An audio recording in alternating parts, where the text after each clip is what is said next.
खमा घणी मारो राजस्थान पे आप सबका बहुत बहुत स्वागत है। कैसे हो सारे एमआरपीएंस? आई होप आप सभी बहुत अच्छे हैं।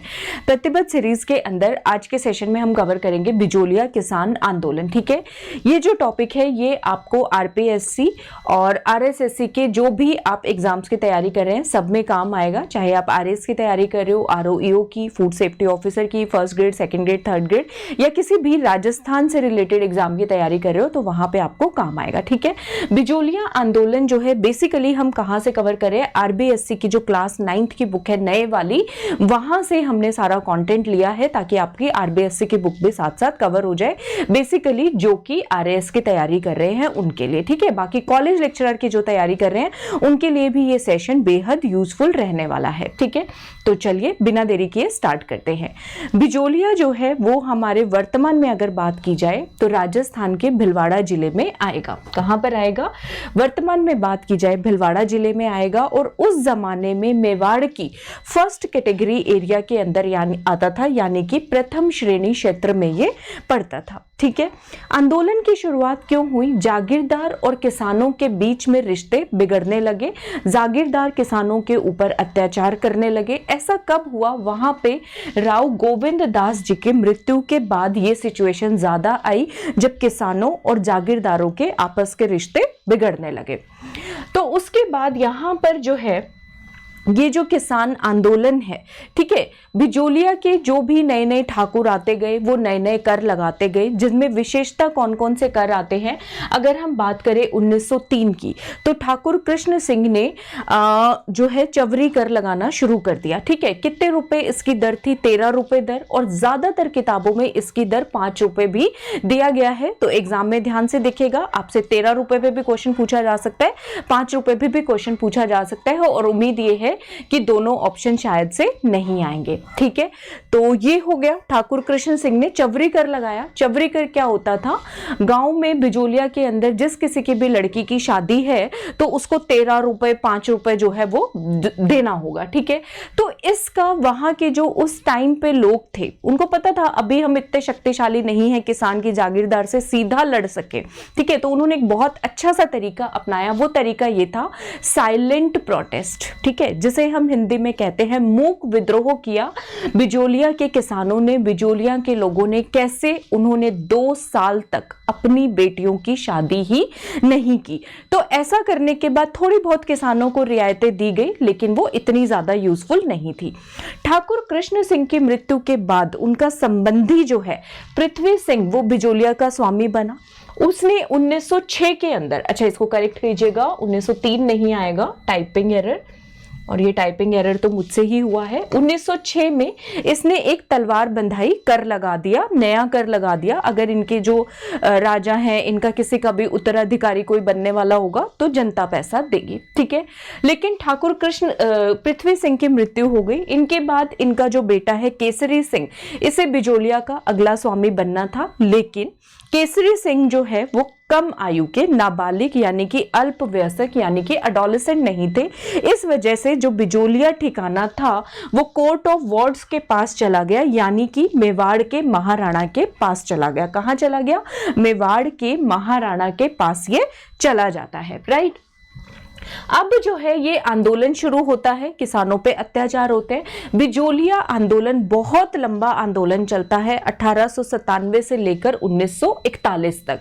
तो इसको पढ़ाई के लिए आसान करने के उद्देश्य से हम इसे 3 चरण में डिवाइड करते हैं, पहला, दूसरा, तीसरा। पहला चरण है 1897 से 1915, दूसरा चरण है 1915 से 1923, तीसरा चरण है लगभग 1923 से 1941। ठीक है, पहले चरण की विशेषता ये थी कि इसमें स्थानीय जो लोग हैं उन्होंने पार्टिसिपेट किया। स्थानीय नेतृत्व ही जो है, स्थानीय नेतृत्व के अंदर ही बिजोलिया आंदोलन करा गया। ठीक है, पहले चरण के अंदर जो मुख्य व्यक्ति इन्वॉल्व थे वो थे साधु सीताराम दास जी, और आंदोलन करने की वजह से ये क्या हुआ, इनको अपनी वहां के पुस्तकालय के अंदर नौकरी करते थे लाइब्रेरियन, तो उस पद से भी इनको हटा दिया गया। ठीक है, दूसरा चरण बहुत इंपॉर्टेंट है बिजोलिया का, क्योंकि यहाँ पे अब जो है राष्ट्रीय जो है लीडरशिप, उन्होंने पार्टिसिपेट करना या उन्होंने इसमें इंटरेस्ट शो करना शुरू कर दिया 1915 से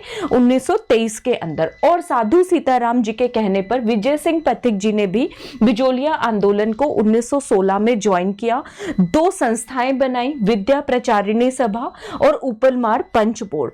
विजय सिंह पथिक जी का लोग बहुत सम्मान करते थे ऊपरमाल क्षेत्र के, और वो उन्हें आदर, मान, सत्कार, सम्मान से महात्मा जी कहकर बुलाते थे। याद रखिएगा, भूप जी कहकर नहीं। भूप सिंह जो है वो विजय सिंह पथिक जी का ओरिजिनल नेम है, ठीक है। लेकिन ऊपरमाल के लोग इनको प्यार से क्या कह के बुलाते थे? महात्मा कह के इनको बुलाया करते थे। तो विजय सिंह पथिक जी के नेतृत्व का इतना प्रभाव था कि इसकी बहुत पहुंच हो रही थी। गणेश शंकर विद्यार्थी जी के जो उनका न्यूज़पेपर था प्रताप, उसके तहत भी विजय सिंह पथिक जी ने राष्ट्रीय आंदोलन में जो नेता इन्वॉल्व थे उनका ध्यान जो है बिजोलिया आंदोलन की तरफ आकर्षित किया। उसका परिणाम ये हुआ, महात्मा गांधी जी ने इनको जो है महात्मा गांधी जी ने पथिक जी को बॉम्बे बुलाया, सारी जानकारी ली इसके बारे में, ठीक है। इस आंदोलन के बारे में सारी इनसे जानकारी ली, ठीक है।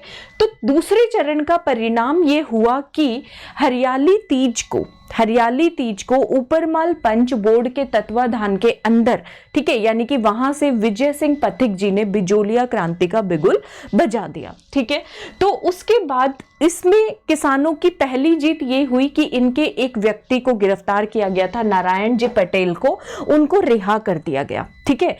तो जागीरदारों को लगा कि समस्या सॉल्व हो जाएगी, लेकिन इसका आउटकम ये निकला कि किसानों को अपने अंदर एक कॉन्फिडेंस आया, अपनी शक्ति का एहसास हुआ कि अगर कोई भी अत्याचार हमारे साथ करता है तो हम लड़ सकते हैं, ठीक है। तो दूसरे चरण का आउटकम बहुत अच्छा निकला, ठीक है। अगर हम बात कहें, ठीक है, 1 फरवरी 1922 को फाइनली समझौता होता है किसानों और दीवान के बीच में, और जिसके अंदर किसानों की व्यथा को समझने की जो बात कहते हैं वो वहां के agent to governor general Holland भी कहते हैं, ठीक है। तो इस तरीके से आप मान सकते हैं 1923-24 में आंदोलन का दूसरा चरण समाप्त हो गया, ठीक है। इसी दौरान विजय सिंह पथिक जी को बहुत ज्यादा सपोर्ट किया किसने? माणिक्यलाल वर्मा जी ने। और माणिक्यलाल वर्मा जी ने इतना सपोर्ट किया, उन्होंने अपनी नौकरी से अवकाश ले लिया और ये कहा कि मैं पूरे जो अपनी लाइफ है वो देश सेवा के लिए लगाने वाला हूं। तो उन्होंने किसानों को संगठित करने का कार्य किया, ठीक है। अब हम बात करते हैं तीसरे चरण की। तीसरा चरण आंदोलन का वही 1923 से 1941 तक जो है लड़ा जाता है। क्यों? क्योंकि हॉलैंड ने जो वायदे किए थे या जो कस्मे वादे दूसरे चरण के अंदर जो समझौते पे साइन हुए थे उनको पूरा नहीं किया जाता है, और किसानों के ऊपर बहुत सारे जो है मतलब लाग बाग लगा दिया, कर लगा दिए, और ये हालत आ गई। 1923 से 26 का समय किसानों के लिए बहुत मुश्किल वाला समय था।